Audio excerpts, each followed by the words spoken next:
사람들이 굉장히 흔들릴 수밖에 없을 정도로 공포로 가져갔어. 왜냐하면 하루 변동성이 그렇게 나오고 빅스가 거의 40까지 치솟고 이 지금 월화수 올라버렸잖아요. 미국 시장이. 그러다 보니까 사람들이 아 이거 지금 쫓아가야 돼요? 지금이라도 쫓아가야 되는 거 아니에요? 또 이런 질문들을 해오신단 말이죠. 그래서 제가 뭐라고 말씀드렸냐면 아니 그러지 마시고 빠졌을 때 못 사셨으면 이거 쫓아갈 필요는 없다.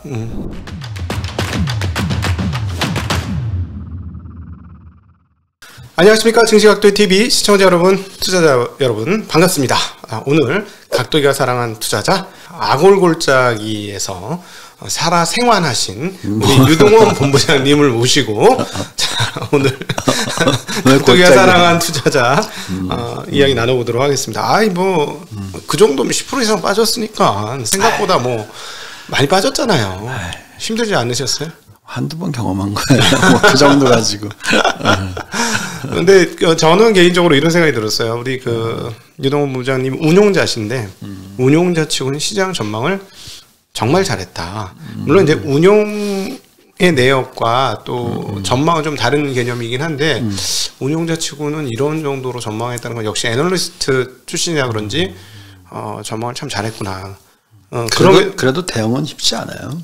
네, 그렇죠. 운용자의 입장과 전망하는 사람의 입장은 좀 다르다는 말씀 그래서 드렸고 딱 그 말씀이죠. 만약에 제가 헤지펀드 매니저였다면 좀 다른 얘기지만 그렇지.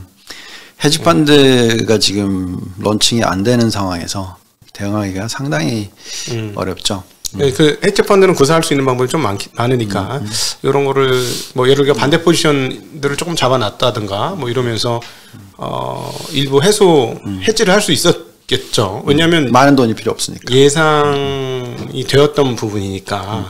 사실은 조금 그러지 않았을까? 그 부분에서는 우리 참청님하고 저하고 방향성이 비슷했는데 하나 서로 조금 이상하다. 이제 방송 이제 연합 인포맥스 나가서 방송하면서도 조금 그런 뉘앙스가 모르겠어요. 서로 표현은 안 했는데 저는 그런 느낌 분명히 서로 있었다는 느낌 드는데 아니 왜 금리 인상한다는데 왜 조정이 없지? 이번에 좀 이상하다. 왜 그냥 넘어가지? 시장 진짜 세다. 라는 느낌 있지 않으셨어요? 저는 좀 이상했거든 이번에.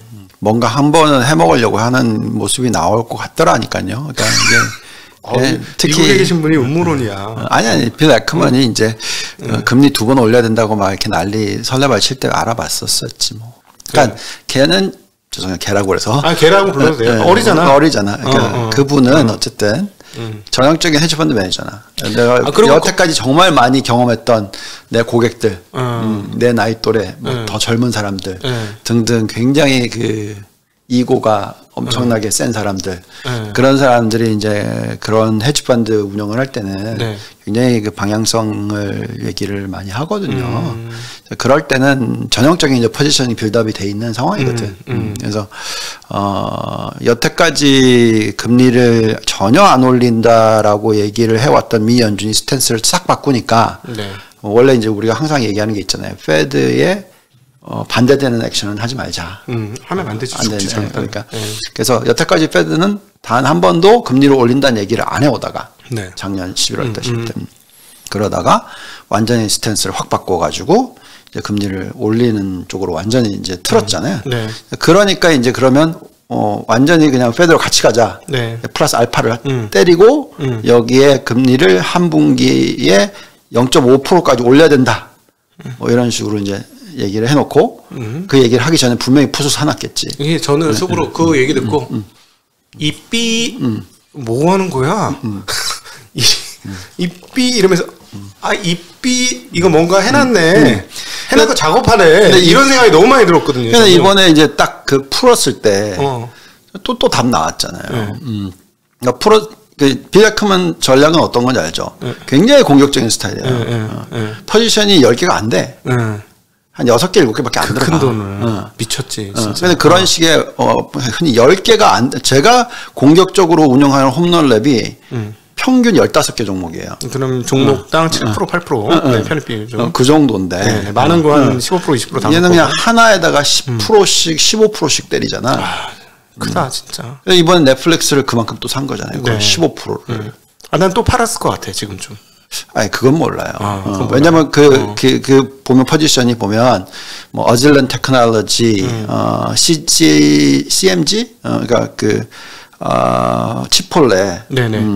그다음에 그 로즈. 그러니까 대부분 종목들을 딱 보면은 네. 자기가 가지고 있는 포지션 자체가 그 소비 관련주들, 그렇죠. 소비재들이 여기에 가격 전가 가능하다고 생각하는 종목들로 실었거든. 그게 넷플릭스라고 생각하는 거지. 사실 넷플릭스 말고 구글을 샀어야 되는 건데 내가 볼 때는. 아니, 기술을 잘 모르잖아요. 그러니까. 소비재 중심에만 머물러 있어. 내가 그래서 빌 에커먼이나 이런 친구들 보면서 미국 펀드 매니저나 미국의 자산운용하는 애들이 테크에 대한 이해도가 상당히 낮구나. 그리고 게다가 아크의 그 캐시우도 사실 굉장히 충격 먹었어요. 아니, 이 정도밖에 모르는데 저렇게 질러 버릴 수 있어? 그러니까 한국 사람 입장에서는, 한국의 운용자 입장에서는 사실 저는 아직도 남들이 보기엔 반도체 전문가라고 그러는데 나 반도체 너무 몰라, 아는 게 하나도 없어. 이런 입장에서 반도체 지르기가 난 IT 잘 모른다니까요. 진짜 지르기가 무서운데 이런 입장에서 아크 캐시 언니의 그 말을 보니까 미래 이렇게 되니까 이렇게 투자하는 거. 저거는 언젠가는 맞을지 몰라도 저 맞아가는 과정에서 중간에 도륙되는 회사들이 반 이상일 텐데 저걸 어떻게 감당하려고 저러나 그런 생각이 많이 들었어요. 아니, 뭐 전략은 나쁘지 않아요. 네. 근데 문제는 종목이 너무 많아. 그러니까 이게 잘 모르니까 그냥 그렇지. 모르면 많아질 수밖에 없는 쫙 거죠. 깔아 놓는 거죠. 네, 그래서 그렇죠. 네. 그것도 정확한 건 아닌 것 같고 아무튼 독특해요. 네, 독특해요. 근데 요즘에 차트가 되게 그 웃긴 차트 올라오잖아요. 그러니까 캐시우드 차트와 벅셔 해스웨이 차트로 해가지고 이렇게 그 차트 좀 너무 시기적으로 그렇게 만들었어. 왜냐면 코로나19 터지기 바로 전부터 해서 지난 2년만 놓은 거잖아. 그러니까 너무 그거를 2009년으로 해봐. 여전히 2009년으로 계산하면 아마 캐시우드가 여기 위에 있을 거고 벅셔는 여기 밑에 있을 거고. 너무 규모가 커져갖고 우리가 그동안 젊은 날에 말하던 그 버핏이 아니죠. 버핏의 그 젊은 날에 그 날라댕기던 정말 전설적인 투자 수익률하고는 좀 걔가 다르고. 빌 에크먼 얘기 나왔으니까 그거 정리하고 가죠. 네. 빌 에크먼이 잘생겼잖아요. 뭐 진짜 저는 영화보다 저는 헤지펀드 매니저들 중에서 네. 제가 얘기했잖아요. 정말 스마트하다고 생각했던 사람이 몇 명이 있었는데 그 중에 한 명이 빌 에크먼보다 더 잘생겼었어. 더 잘생겼어. 키가 190이었어 또 게다가. 거의 뭐 항상 슈퍼카 타고 다니면서 이렇게 물론 지금은 결혼해서 잘 살고 있지만 젊을 때 저보다 더 젊었으니까 슈퍼 모델들 다 이렇게 옆에 끼고 그 정도의 어떤 멋있는 사람들 많죠. 근데 보니까 뭐 제약회사 하나에서 했었던 행태를 보니까 역시 돈 사냥꾼이구나. 정말 뭐 늑대 같구나.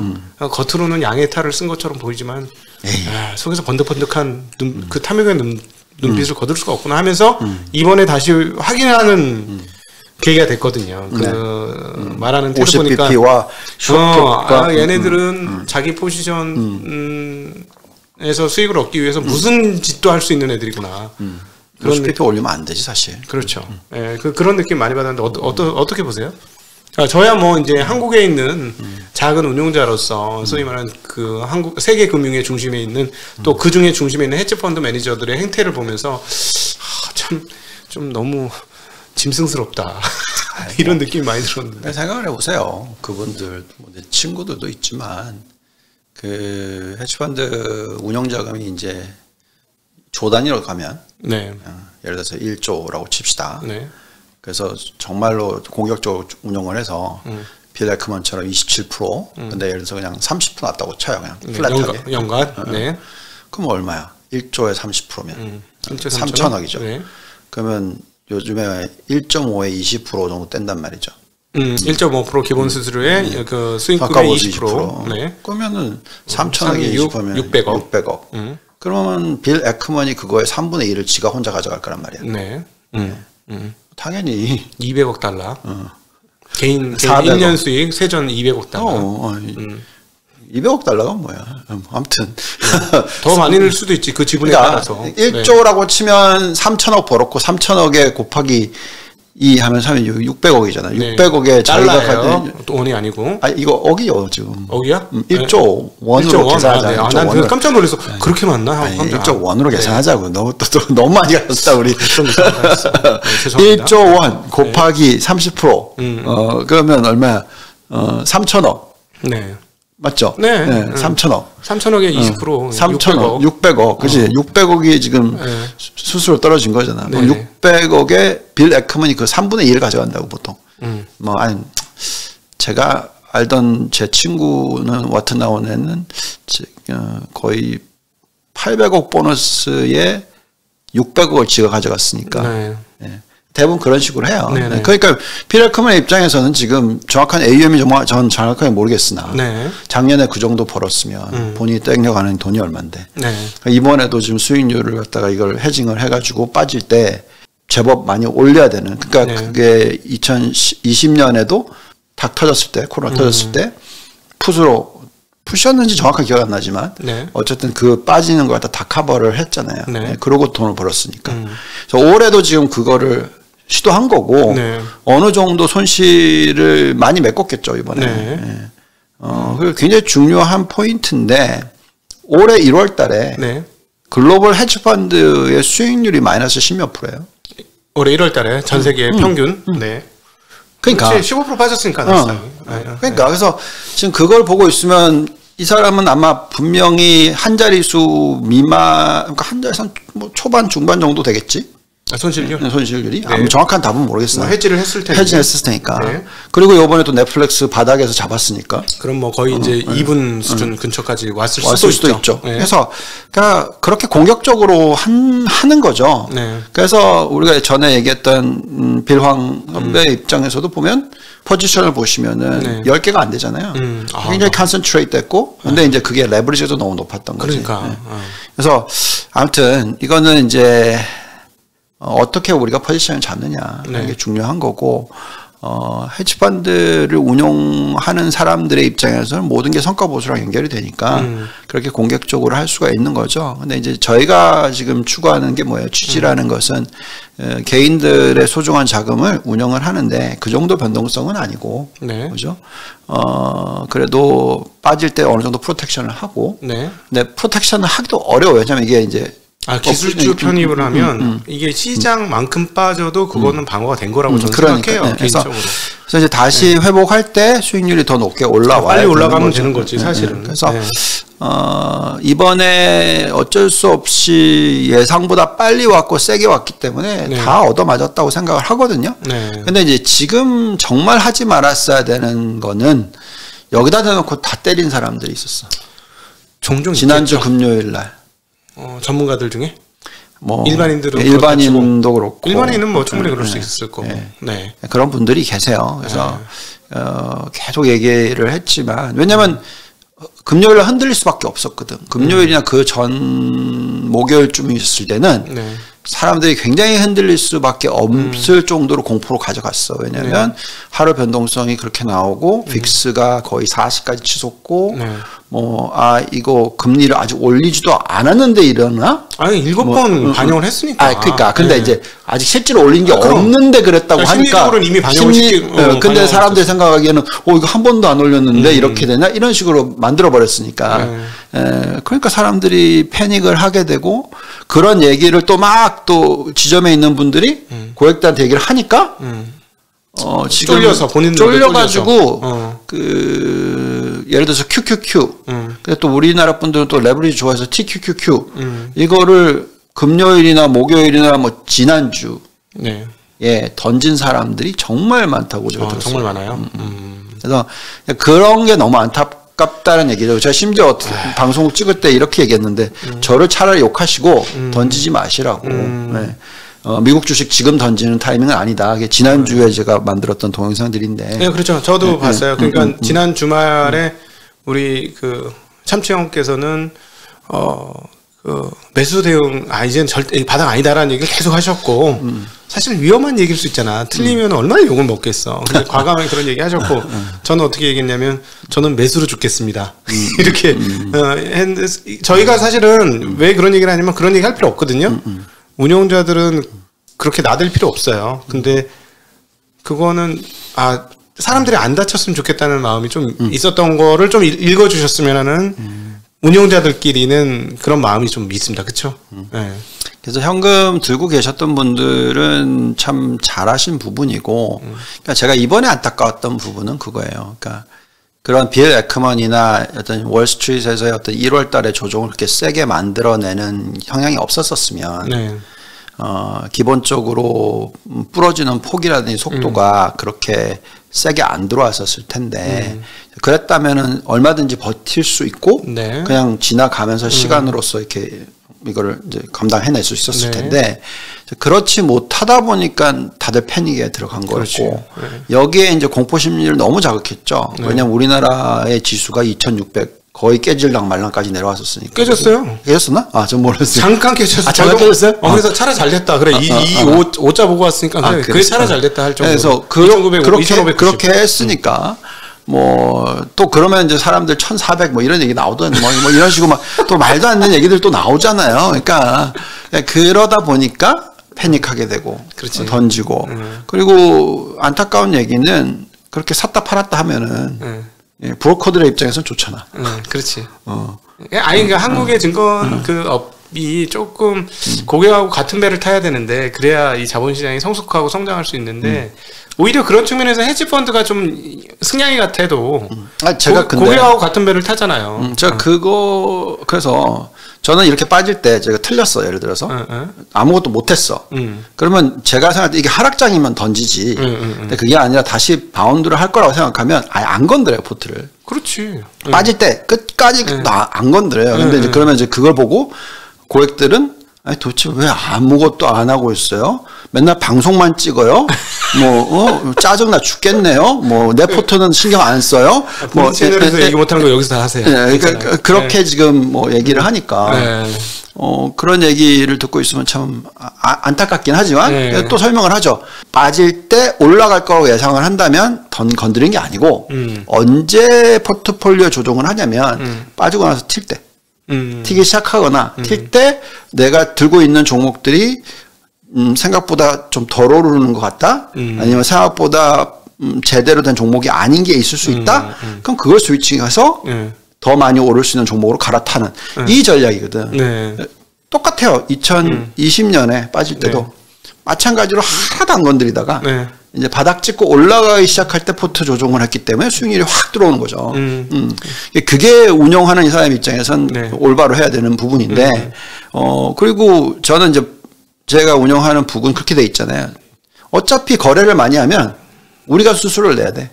고객이 내는 게 아니라. 조금씩 빠져나가죠. 그래서 그 수수료 안에서 해결이 돼야 되는 부분이거든요.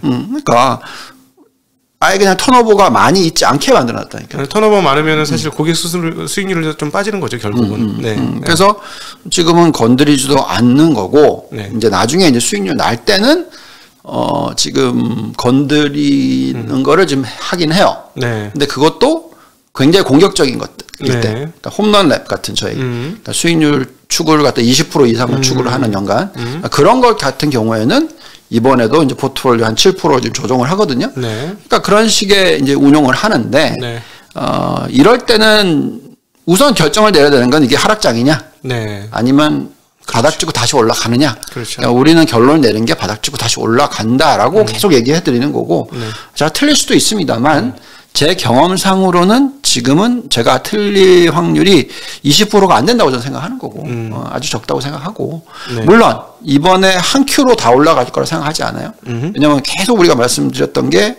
올해 2022년은 대통령 임기 2년 차고 뭐 중간 선거 있고 여러 가지 이슈들이 다 섞여 있고 또 밸류에이션도 비싸졌었고 뭐 일정 부분 그러니까 어느 정도 좀 쉬어가야 되는 타임이 필요한 시기에서 온 거니까 그래서 이때는 어떻게 보면 내 포트폴리오를 잘 구성하는 게 중요하다. 그런데 말입니다. 이번 시장을 보면서 조금 저는 과하다 싶었던 게 한 10% 정도 빠지면 뭐 그렇지 10% 정도 빠져야지 이렇게 많이 올랐는데 했는데 거의 20% 가까이 빠졌단 말이죠. 기술주 섹터가 기술주 섹터는 20% 이상도 빠졌고 나스닥 15% 빠졌으니까. 근데 그게 이 정도 빠지지 않기를 바랬던 마음이었던 거지. 과거 평균은 금리를 네. 네. S&P 기준으로 예. 평균적으로 거의 거의 한 13%. 네. 그리고 나스닥 개념으로 거의 17%. 네. 이번에 거의 그 정도 빠졌어요. 그러니까 그게 기본 평균이었다라는 거지. 그래서 이번에는 유동성이 더 많으니까 이번에는 훨씬 더 덜 빠지겠지라는 기대 심리. 그리고 또 작년 9월부터 그랬고 11월도 그렇고 그런 식으로 이제 빠졌다가 다시 올리고 빠졌다가 다시 올리고 이런 식으로 세게 느껴지게 만들었으니까 이게 과거하고는 좀 틀리겠지라는 기대를 만들어 놓고 때려버린 거잖아요. 그러니까 이제 거기에 그냥 걸려든 거죠. 제가 생각할 때는. 근데 항상 과거하고 비슷하게 흘러간다. 그러면 이제 과거하고 비슷하게 흘러 들어가는 부분이 나스닥이 19.2% 빠졌고 그다음에 S&P 500이 12.4% 빠졌으면 거의 끝물이라는 거죠. 과거 평균으로 따지면 여기서 더 세게 부러진다고 생각할 때는 정말 경기가 안 좋아야 돼. 그러니까. 근데 그게 아닌 경우에는 그거는 이제 거의 끝났으니까 여기서는 좀 더 마음 편하게 변동성이 있다 하더라도 올라가는 걸 쫓아가지는 않는다 하더라도 그러니까 예를 들어서 월, 화, 수 지금 월화수 올라 버렸잖아요. 미국 시장이. 그러다 보니까 사람들이 이거 지금 쫓아가야 돼요?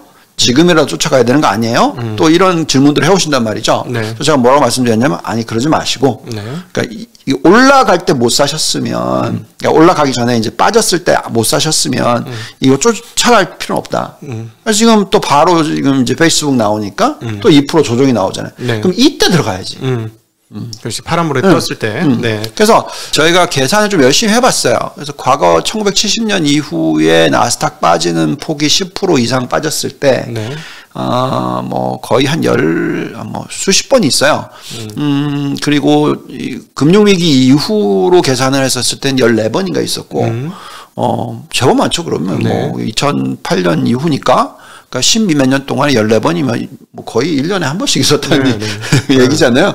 10%씩 빠지는 건 얼마든지 있었고, 중요한 거는 그 빠진 기간의 길이, 53일이에요.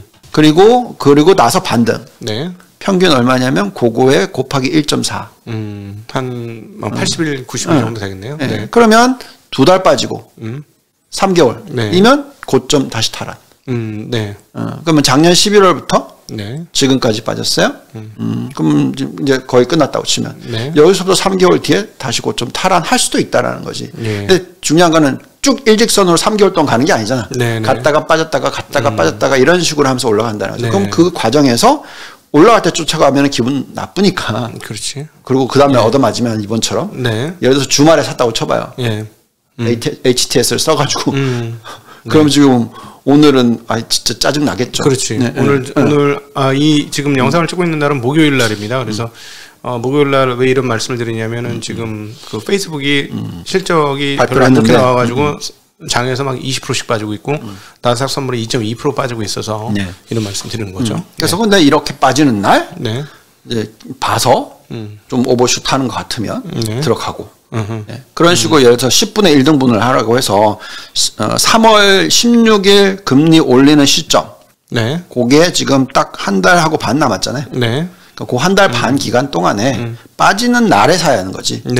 올라갈 때 쫓아가서 살 필요는 없다라는 얘기를 하는 거죠. 그럼에도 불구하고 미국 시장이 아니 저렇게 큰 시장이 변동성이 이렇게 크게 나오나 짧은 시간에 느릿느릿 빠지면서 괜찮은데 하루에 뭐 지수가 3%씩 빠지니까 좀 황당하더라고요. 옆에서 이제 지켜보는 입장에서는 원래 이랬나요? 아니면 원래 그래요? 원래 그래요. 그러니까 금리를 올리는 시기, 그러니까 올리기 전, 후, 그러니까 올리기 전에 변동성이 있었으면 전에 있는 변동성이고 올리기 전에 변동성 없이 계속 올라갔으면 올리고 나기 시작해서부터의 변동성이고 항상 금리를 올리는 전후에는 이 정도 변동성, 그러니까 아래 위로 10%는 아주 카먼, 아주 평범한 예였다는 거죠. 지난 8차례. 1900 몇 년도부터 정확하게 얘기는 하지만 어쨌든 지금 금리를 올렸던 8차례의 1900년대부터 계산을 하면 모두 다 8번 모두 다 평균 하락률이 말씀드리겠지만, 다시 말씀드리지만, S&P가 12.8%, 네. 나스닥이 16.7%. 이번에는 오히려 이제 다우와 다우와 그 S&P는 덜 빠졌고, 비슷하게 빠졌고, 나스닥이 소폭 더 빠진 정도 수준이다. 이렇게 정리해 볼 수 있겠네요. 네, 그렇습니다. 네. 자, 여러분은 지금, 증시각도의 TV의 각도야 사랑하는 투자자 유안타증권의 글로벌 자산 배분 본부장님인 유동원 본부장님과 함께하는 대담 함께하고 계십니다.